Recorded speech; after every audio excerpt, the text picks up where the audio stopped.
Mr. President, Republicans and Democrats alike agree that Congress needs to look at ways to reform our health care system. Too many Americans are uninsured, underinsured, or cannot afford the health insurance they have. Reforming health care, which amounts to over 17% of our gross domestic product, is no easy task, and it is a process that should not be rushed. I believe Congress should move in an incremental approach to reforming health care. We are restructuring 1/6 of our national economy with this bill, and we should be darn sure that we know what we're doing. I believe Congress should work in a bipartisan way to draft reform legislation instead of working in secret behind closed doors. I support measures like passing medical malpractice reform, allowing small businesses to band together to buy insurance, and allowing individuals to buy insurance across state lines. These strategies will help lower cost, make insurance more affordable, and increase coverage. That should be the goal of health care reform. And we can do this without putting Washington bureaucrats and members of Congress in control of your health care. This seems like a win-win situation to me. I also support the bill introduced earlier this year by Senators Colburn and Burr, called the Patient's Choice Act, which reforms the health care system. This bill helps states establish state-based exchanges, helps low-income families with health care costs, and improves health care savings accounts. I've heard members of the majority party claim that Republicans don't have a health care plan. They couldn't be more wrong. We just don't have a 2,000-plus page bill like they do that will drive up premiums, cut Medicare by $500 billion, and raise taxes on all Americans. We just don't have a bill like they do that costs $2.5 trillion and will treat the future of our children and grandchildren as they struggle to pay the debts we are leaving them. I'd like to take a few minutes to explain my concerns with the bill that Senator Reid has laid out before us. Unfortunately, it's hard to even know where to start. As I said, this bill is over 2,000 pages long. Its table of contents, the table of contents is 13 pages long. It was written behind closed doors by a small group of hand-picked people by the majority leader, so most of us in the Senate and the American people had no idea what was in it before it was released. For a majority party that bills itself as being transparent, they certainly failed in writing this bill. The bill we have before us changes the way health care is delivered in this country. It will affect every American, regardless of whether you have insurance, regardless of whether you are satisfied with your insurance, or even if you are on Medicare. We need to make sure we know what we're doing and know what the long-term consequences are of any changes we make. At this point, I'm not confident that we do. This bill will cost $2.5 trillion over 10 years when fully implemented. It raises taxes by almost $500 billion. It cuts almost $1 trillion from the Medicare program, $500 billion from the Medicare program, yet it still leaves 24 million people uninsured. The bill jeopardizes the ability of Americans to keep their own doctor and will lead to the rationing of care. The recent recommendations of the U.S. Preventive Service Task Force on breast cancer screening should be a wake-up call to all Americans about Washington bureaucrats meddling in their health care. Under this bill, health care premiums will rise. 5 million Americans will lose their employer coverage, and 15 million more will be added to Medicaid and the CHIP program. This, I think, is a move in the wrong direction.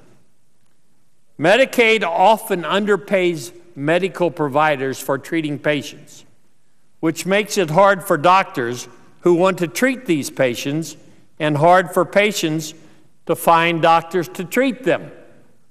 We should be finding ways to help people better afford private insurance, not simply adding them to the public dole.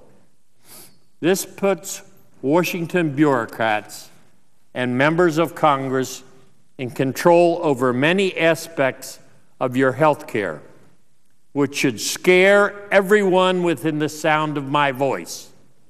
For example, starting in 2014, Washington will require most Americans to prove they have health insurance or pay a penalty tax. The penalty will be phased in over a couple of years, but in 2016, the penalty will be $750 per person, with a maximum of $2,250 for a family. These amounts are indexed in future years, however, so the penalty will continue to increase. If you aren't one of the bill's special exemption categories, you will have to prove that you and your family have insurance when you sit down to fill out your taxes. If you don't, then you'll get to send Uncle Sam an additional $750 or $2,250 on April 15th. I know the authors of this bill will try to argue that since their bill leads to nearly universal coverage, most of Americans won't be affected by this tax. That couldn't be farther from the truth. According to the Congressional Budget Office, the official scorekeeper, this bill leaves 24 million Americans uninsured. 24 million Americans without insurance is not universal coverage or anything close to it. Also, members of Congress are going to be telling you what type of insurance you have to buy, and we won't even be giving every American access to the cheapest plan on the market. The bill requires that 4 types of health care insurance can be offered in the exchange: bronze, silver, gold, and platinum. All the plans would have to offer certain benefits and meet certain criteria. However, the bill creates a special catastrophic plan for only special groups of people: those under the age of 30 and those who don't have affordable coverage. It doesn't matter that many more people want this leverage of coverage. If you aren't under 30 or meet some type of income eligibility test, you're just out of luck. Catastrophic coverage is the right type of coverage for many different types of Americans, including singles, younger people, and the healthy. It's very likely to be the cheapest plan affordable on the exchange. I want you to think about this. A young woman in her 30s. She eats right, She exercises, doesn't smoke, takes good care of herself. She wants a catastrophic plan, and it's all she needs. Under this bill, she couldn't buy into the catastrophic plan because of her age. Members of Congress tell her that she isn't entitled to the cheapest plan on the market because she's too old. She's in her 30s. Or think of the 29-year-old male who's been enrolled in this catastrophic plan in his early 20s. On his next birthday, the federal government has a big birthday surprise for him. He will get kicked out of the insurance plan he has enjoyed for years and be forced to join a more expensive health care plan. That's a wonderful birthday gift. I don't think Congress' role is to require all Americans to buy insurance. I don't think Washington bureaucrats and elected members of Congress should be dictating what health care options are available for the entire country. I understand the importance of insurance. I think everyone should have insurance. But I don't think it is the federal government's responsibility to force you to buy it or micromanage what insurance looks like.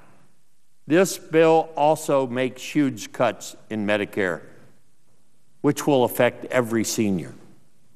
The bill cuts, and you've heard it many times today, $465 billion from the Medicare program. These cuts won't be used to shore up the Medicare program, which will be insolvent in just about 8 years. Instead, these cuts will be used to fund new government spending.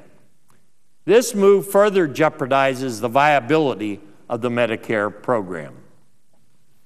I know that AARP and the American Medical Association are trying to tell seniors that these cuts will actually be good for the Medicare program and the program won't be harmed. But let's be honest. When you think about it, does it really make any sense? Congress is going to cut $465 billion from a program that is already facing bankruptcy, and it will somehow make it stronger. If you believe that, I have some oceanfront property to sell you in Arizona. Under this bill, hospitals will be cut, nursing homes will be cut, health home agencies will be cut, hospices will be cut, and Medicare Advantage programs will be cut. By cutting the reimbursement rate for providers, they are making it harder for seniors to find medical providers to treat them. Plain and simple. Seniors will have the same benefit, but if they cannot find anyone to treat them, then their benefits don't do them any good, does it? I have to tell you that there isn't one medical provider who walks in my office each year who is happy with their reimbursement rate under Medicare. I cannot think of one. Hospitals are unhappy. The doctors aren't happy. Hospice care providers who provide such valuable service to dying Americans and their family aren't happy. No one is happy. What do you think is going to happen to these reimbursements when the cuts go into effect? How happy will the providers be then? Another problem with this bill is the creation of a government plan. I can say I do not support a government-run plan in any form. I've already described significant problems with Medicare and Medicaid. Creating a new government-run health program will lead to the same sort of problems that plague these plans. I fear that it eventually undermines private insurance enough so that we are left with a single-payer, government-run system. I've been in Congress long enough to know that that will be a disaster for this country. Finally, this bill imposes an unprecedented tax increase on Americans.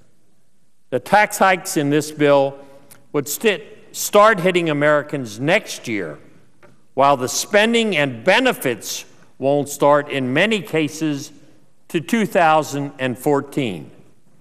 That is how the majority is hiding the true cost of this bill, using 10 years of tax hikes to offset 6 years of spending. Everybody knows that tax increases are deadly in a fragile economy, but that is not preventing the majority from pushing through $500 billion in tax hikes in this bill.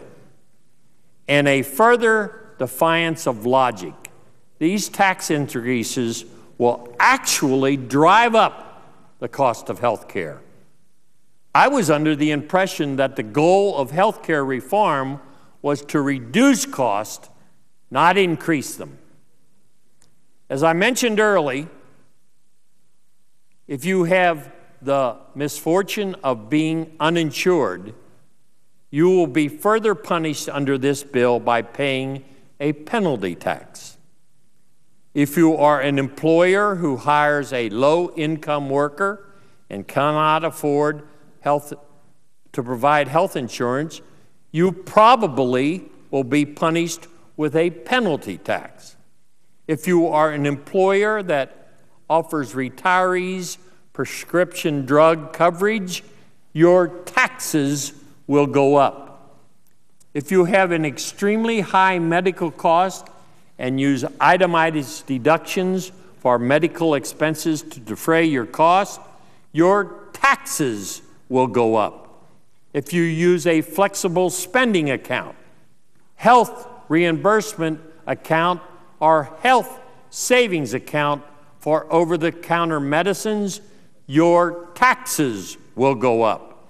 If you have a flexible spending account, it will be capped and then probably disappear in a few years because of the high-cost tax plan, so your taxes will go up. This bill also creates a new marriage penalty in the Medicare payroll tax and uses the money to pay for a brand new entitlement program. It also imposes a new tax on cosmetic surgery. And if a family is forced to liquidate a health savings account because of tough economic times, the government will confiscate even more money. The bill also imposes new tax on brand name drugs, medical devices, and health insurance, all of which will increase health care costs and drive up premiums. And now that the government has succeeded in driving up premiums, the government will hit you again by taxing high-cost insurance policies. It makes perfect sense. Drive up the cost of insurance premiums with new taxes and then tax them again for being too costly. We could have health care reform that reduces health care costs for family and businesses. We could have health care reform that didn't raid $500 billion from Medicare. We could have health care reform that allowed people who like the coverage they have to truly keep it. We could have health care reform that didn't drastically expand government spending on health care or push people into government programs. We could have health care reform that did not increase taxes on the American people at the worst possible time during a recession. We could have health care reform that was done in the light of day rather than behind closed doors. The American people deserve better, and we ought to defeat this bill. Thank you, Mr. President, and I yield the floor.